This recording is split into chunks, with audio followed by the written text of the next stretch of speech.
guys sa Jimboy Javier ng Dance Association of the Philippines, and may-ari ng account ng Jimboy Javier Dance Vlog. Ginawa ko tong video na to para tulungan yung isang tao or dancer. Malamang kilala niyo siya kasi matagal na rin siya sa mundo ng dance contest. Malaban na rin sila ng mga international competition. Si Jansen ng FMD. Nag-usap kami kagabi through phone, sa messenger, na tutulungan ko siya mag-promote nung binibenta niyang t-shirt. And then kung sino man yung gusto mag-donate para sa anak niya kailangang operahan, willing siyang tanggapin kahit magkano, maliit man yan, pag pinagsama-sama lalaki rin. Ito yung Facebook niya.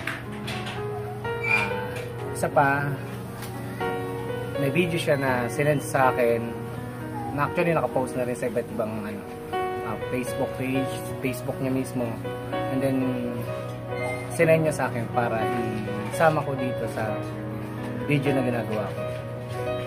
Panoorin niyo na lang po. Ito po. Okay. Yun, hello guys, what's up? My name is Jansen from FMD Extreme. To all mananayaw out there, asking for your help na sana makabili kayo ng shirt for a cause. It's fake. Meron din siya sa likod na nakalagay na this shirt saved a child's life. So, yung help na hinihingi ko po sa inyo is para sa condition ng anak ko, kasi need niya po ngayon ng maoperahan sa left egg niya kasi meron siyang condition na tawagin varicocele. It's hindi normal yung veins niya.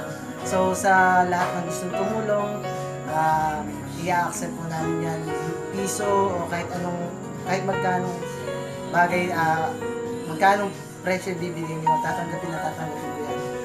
Ngayon pa lang nagpapasalamat na ako, at sa mga gustong kumuha ng mga gusto niyo maging MC or judge or kahit ano pong pwede niyo ibigay na akin, tatanggapin ko niya.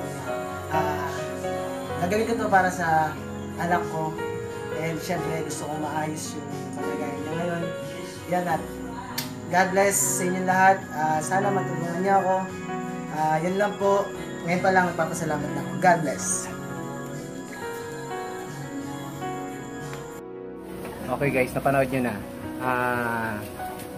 Ilalagay ko sa description doon sa ilalim ng video na to kung paano siya makokontak, Facebook niya, contact number, at kayo na rin bahala kung magkano yung maidodonate nyo.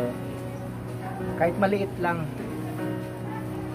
yan, simpleng halaga, pero pag napagsama-sama yan, for sure malaki yan, makakadagdag sa panggastos para sa anak niyang kailangang operahan. Kaya sana matulungan natin siya. Salamat.